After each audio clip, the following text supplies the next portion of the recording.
Siya po ay isang albularyo. Sabihin na, if you need help, just yaw for help. Good morning mga bossing. Welcome po sa aking YouTube channel. So, ngayong araw mga bossing, ang gagawin natin is ito. Ayan, yung rubya. Pero bago natin galawin yung rubya mga bossing, yung maki muna sa ilalim mga bossing. So, ililipat natin sa ganon sa size 7. So, bali ito kahapon na umpisa na namin nung natapos kami doon kahapon. So, ito yung ginawa namin. So, ayan mga bossing. Alisin natin yan. So, palalawakin natin to kasi nga ang plano ni boss dito ay tatambakan. So, ayan mga bossing. Simulan na natin to. Ayan mga bossing, bago natin umpisahan yung maki. Dito muna tayo.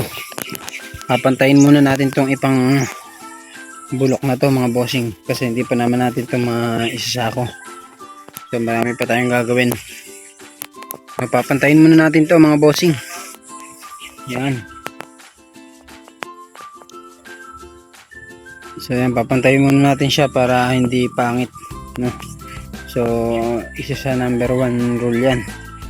So ang kagandahan ng isang garden ay dapat ay malinis. So yan, papantayin natin yan mga bossing. So tara, let's go!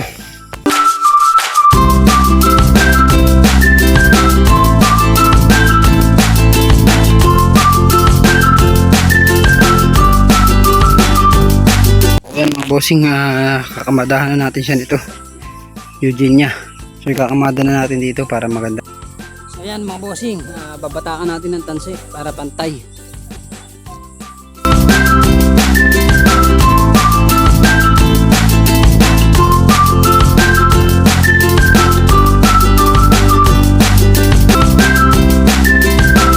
Ayan mga bossing. So ayan mga bossing, meron ditong putol na dahon ng travelers. So ito po ay travelers mga bossing. Maganda rin po itong klase ng halaman na to. So ito mga bossing, puputulin natin yung mga ganitong baling dahon. So para malinis mga bossing, para solid yung galaw natin mga bossing. Kasi pag hindi natin pinutol to mga bossing,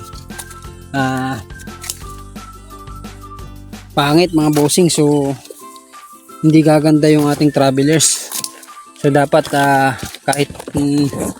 kahit walang utos na linisin natin mga bossing para tuloy-tuloy yung pagganda ng garden mga bossing. So isa kasi yan sa number 1 key mga bossing. So dapat kahit papano may malasakit tayo mga bossing sa ating boss para naibabalik naman natin kahit papano yung naibibigay na tulong sa atin. So yun mga bossing. So sa ganitong paraan mga bossing, kahit papano ay naibabalik natin yung tulong na ibinibigay sa atin ng ating bossing. So ito mga bossing, kinamada natin yung Eugenia. So dito, so ito binatakan natin to ng tanse mga bossing. So para tuwid yung kanyang plastic. So tingnan nyo naman sa video mga bossing, pantay talaga. So isa rin yan mga bossing sa magandang view para gumanda yung ating garden. So ito mga bossing, ikakamada pa natin to doon.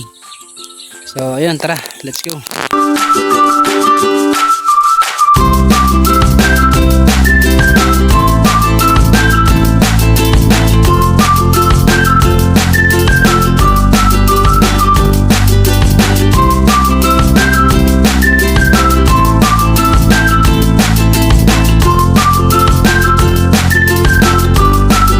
So ayan mga bossing, naikamada na natin. So naikamada na natin yung Eugenia doon sa hanggang dulo mga bossing. So ayan, tapos na. So ayan mga bossing, ito po ay pinutulan. So ang height po nito ay nasa 3 feet. So ayan mga bossing. So pababatain po yan kaya pinutulan. Pinantuan na rin po yan. So ayan mga bossing. So ayan mga bossing, paghalo na tayo ng bulok at sariwa. So ito yung rubya. Lipat natin sa size 14. So tara, let's go.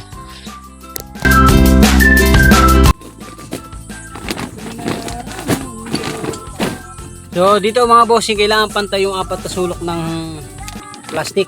So ayan, dapat pantayan mga bossing para maganda yung ano natin, product natin mga bossing. So ayan mga bossing, ito yung plastic ng Rubia mga bossing.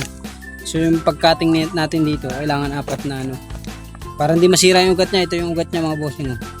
Para hindi masira mga bossing, para hindi magdamdam.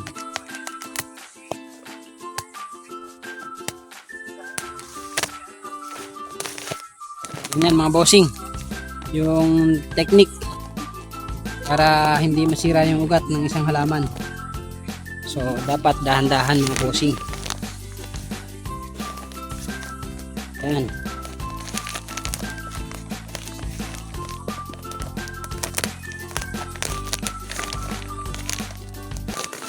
Marupok na rin naman yung plastic nito mga bossing. Yan. Ito po ay Rubia mga bossing.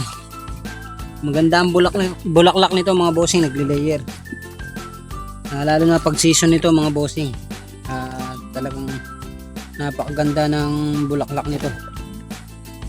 So pula ang bulaklak nito mga bossing. So ito na. Oh my goodness. So ayan mga bossing, kita nyo naman buong buo yung kanyang lupa. So hindi nasira yung ugat. Wala ang aking gunting mga bossing. Ito pala.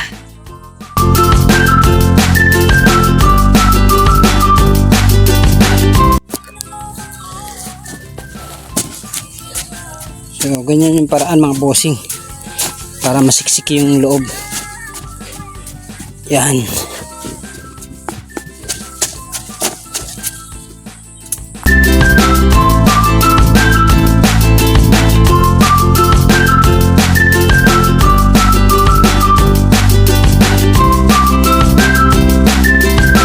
Ayan mga bossing, as you can see mga bossing, wala siyang sexing ano, hindi siya nag-sexy mga bossing. So kasi nga gumamit tayo nun, kawayan na yun, so pinasiksik natin dito. So ayan, so let's go. So ayan mga bossing, maulan na naman, so tuloy pa rin natin to. Ayan mga bossing, yung naka green mga bossing, yung naka dark green mga bossing, si Arcel, isa po yung ano, manggagamot. Siya po ay isang albularyo. Mga bossing, naitanim na natin yung ating Rubia. So ayun pa, may mga Rubia pa tayo doon na sikasuhin. So itatanim din natin 16. Ay sa ako nga 16. Ay 14 pala mga bossing ko. So ayan mga bossing, yung mga aking mga kasamahan dito, mga mandirigma pagdating sa mundo ng mga halaman. So sa mundo ng mga tao hindi kami bagay, so dito lang kami sa mundo ng mga halaman. So ito mga bossing, nasa size 9 mga bossing, size 8 mga bossing. Lilipat natin ng size 14 para tuloy-tuloy yung paglaki niya at pag-asensyo ng buhay mga bossing. So ganito yung mga sikreto ng mga mayaman mga bossing. Sipag at tiyaga mga bossing. Balang araw asensyo din tayo sa buhay mga bossing.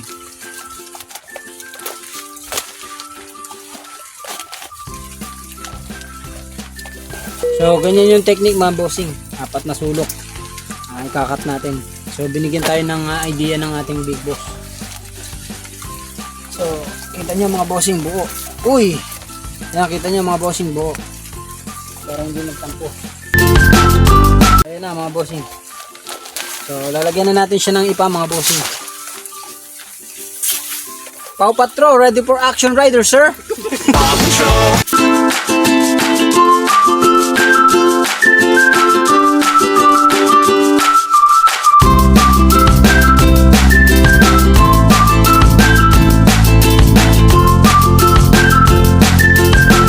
So ayun mga bossing,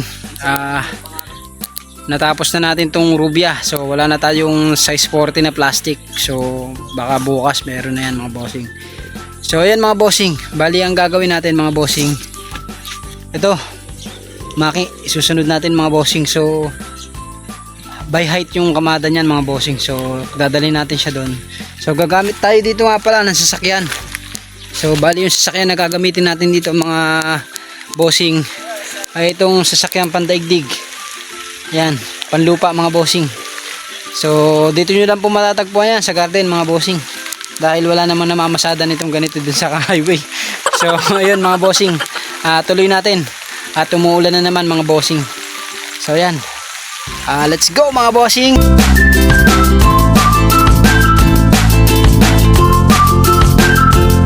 So ayan mga bossing, nandito na sasakyan yung ating ano. So ganyan yung kamada mga bossing para maraming dala. So hindi siya pwedeng pasandal mga bossing, matatapon yung ipa. So bagong salin to mga bossing. So ayan, tuloy natin.